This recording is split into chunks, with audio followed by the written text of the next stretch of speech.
If you are an individual politician who votes for the bill, you're going to get some political costs and benefits, but they're filtered through rational ignorance.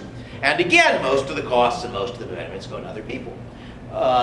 One of my favorite examples of this actually is not from the what's usually thought of the political system at all, but from the judicial system. There happens to be a court decision made by a federal appeals court a good many years ago. That's the level just below the Supreme Court, which I am willing to argue depended on a level of mathematical incompetence of which a bright high school student should be ashamed. That decision probably killed many people, because it was a decision in a case about whether vaccine makers were liable for not trying hard enough to make sure that people who got vaccinated knew there was some risk of a negative effect. The result was that companies stopped making vaccines because it was a very large potential risk. Eventually, Congress changed the law to essentially immunize the vaccine makers, and they started making vaccines again. I don't have any actual numbers, but it's hard to believe that that wouldn't have killed more than 1,000 people. And yet none of the judges in question, who presumably in a civil case would agree that that was negligence, so what they had done, the equivalent of what they had done, was negligence sufficient to make a private actor liable, none of them was liable for a cent. All right? So in general, I mean, people are making decisions in a political system. Most of whose costs and benefits go to other people. That's where you get market failure from, because individuals only take account of the costs and benefits that matter to them. That helps explain why market failure, thought of as a predictive device, as a way of figuring out what's going to happen, is a better predictor for political outcomes than for market outcomes. Because the market failure analysis tells us a radio broadcast is a pure public good with a large public, and therefore radio broadcasts will never be privately produced. That turns out to be false. The same analysis tells us we should expect Europe and America to have farm policy designed to benefit farmers at the cost of other people, and sure enough, Europe and America, where the farmers are a smaller number and therefore a more concentrated interest group, do have such policy. So my claim, at least, is that the analysis is relevant to both private and public markets, but it's a much more serious problem on the public markets. Let me go on, though, to say, sort of towards the end of this, that quite aside from political issues, the analysis of market failure problems is something you ought to be engaged in your daily life. And let me take my standard simple example, which is who cleans up. Imagine that you are living with another adult, wife, lover, roommate, doesn't really matter for my argument, but the terms on which you are living are such that you're roughly evenly dividing the household chores. And you consider two alternatives. I'm going to assume, for purposes of my hypothetical, that you are both equally good or equally bad cooks. And so one possibility is that we alternate. One day I cook and you clean up, one day you cook and I clean up. And the alternative method is we alternate. One day I cook and I clean up, and one day you cook and you clean up. Which is the better rule and why? In terms of what I've just been discussing. Any suggestions? Yes? Second rule. Because? Because you have an incentive to keep your mess small. Very good.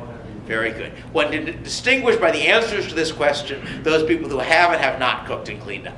That when you are cooking, the amount of mess you make is not a fixed variable.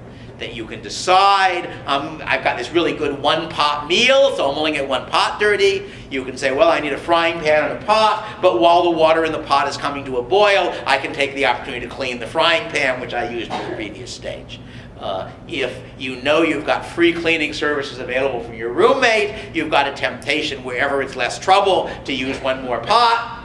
If you know that you're going to have to clean when you finish this, you have an incentive wherever you can to keep down the mess. So that's exactly the same kind of problem, that if you arrange the terms of your agreement so the person who is imposing the cost is also bearing the cost, he has an incentive not to reduce the cost to zero, because obviously some mess is a concomitant to cooking dinner, but at least to consider ways of reducing it when that's workable. So that's a simple example. Let me give you another example, one which comes up in my profession as a professor, and that's what I think of as the silent student problem. And the problem is that I have just clearly explained some ideas in such a way that nobody could fail to understand them. But just to be sure, I say to the students, now did everybody follow that? And nobody raises a hand to say he didn't, and so I keep going. And only when I grade the midterm exam do I discover my mistake. What's happening is that each individual student says to himself, it's quite possible that most of the others did understand it, so I'm going to look stupid if I say that I didn't. The professor may even be evaluating me for in-class performance and may put a negative check mark if I say I didn't, but in any case, the other students will think less of me for being stupid, so I'll keep my mouth shut and hope someone else speaks up. Rational behavior. My solution to this, which I admit I have never been implemented, being basically a theorist by nature, is that you install in the classroom at each place a button on the floor which can be unobtrusively pushed with a foot. And at the back of the classroom there is a sign which shows how many buttons are being pushed. So I come to the appropriate point and I say, now, will everybody who followed my explanation of that point please push your button? And the number 3 appears on the sign in the back of the classroom, and I know I've got to go back and explain it again. So that would be a case of engineering around an example of market failure. Similarly, if you are setting up a firm, one of the things which I suspect people who do set up firms, something I have no experience with, pay attention to is how do you organize it so that as nearly as possible the incentives of the individual employees of the firm will be aligned with the incentives, with the objectives of the firm itself. And sometimes you do it by trying to have a way of making pay reflect actual performance, if you can measure individual performance. Sometimes you do it by having to decentralize the firm so you've got separate units, and you can say, well, how much did this unit contribute to profits? Therefore, if it did well, we'll reward the people in that unit and so forth. But the general idea, and this is a technology I'm not really competent to describe, not having done it, the general idea is how do you structure the firm so that as nearly as possible, if individuals act in their rational self-interest, the firm will work well. Notice that in this discussion and in economics in general, we are trying to consistently apply the same set of assumptions in all the different contexts. So that it's often one of the things wrong with a lot of discussions about issues of what should government do is that implicitly they assume that businessmen and consumers are sort of self-interested, rational, selfish people, but politicians and voters are out for the greater good. And that's not a consistent set of assumptions because after all they're the same people. So what the economist tries to do is to assume that everybody involved, consumers, producers, workers in the market, voters, politicians, judges, police, government employees, same set of assumptions. They're all engaged in rational self-interest. Self-interest is not necessarily selfishness in a narrow sense. Most of us care a lot about a few other people, such as our children, and a little bit about a lot of other people. But neither is it sacrifice myself for the general good. That individuals in both the private and the public marketplace suffer from limited information. Information is costly.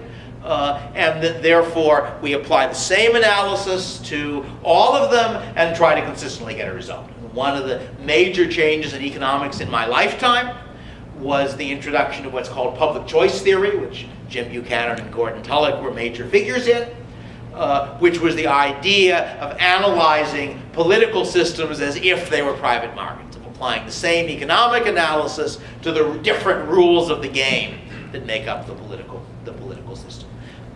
And I don't think you limit it to that. My specialty in recent years, insofar as I have one, has been economic analysis of law.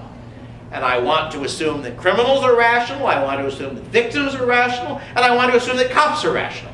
So that rather than saying the cop will arrest the criminal instead of taking a bribe to conceal the evidence, I want to say that only if it's in the rational self-interest of the cop to do that.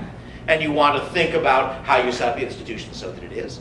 And similarly, you not only want to worry about a legal system in which criminals are insufficiently deterred, you also want to worry about a legal system in which law enforcement can profit by convicting people, for example, through civil forfeiture, and thus has an incentive to convict people whether or not they're guilty. You want to apply essentially the same standards to all of the actors in the game as best you can.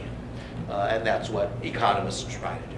All right, I think that covers what I had to say. I was told long ago that the great advantage of taking questions is that when you're answering a question, you can be pretty sure that at least one person in the audience is interested in what you're talking about, so I'll now take questions. Yes? So why do you say market failure and not market opportunity? And why don't you use the term transaction cost? I don't think that using the term transaction cost adds very much to this particular explanation. And I already did say that one of the things a market failure is a profit opportunity. But not necessarily. You can have market failures where there isn't a way of getting around it, and very often where there's only an imperfect way. So that, for example, one of the solutions to the public good problem that I didn't mention is what's referred to in the literature as a privileged minority.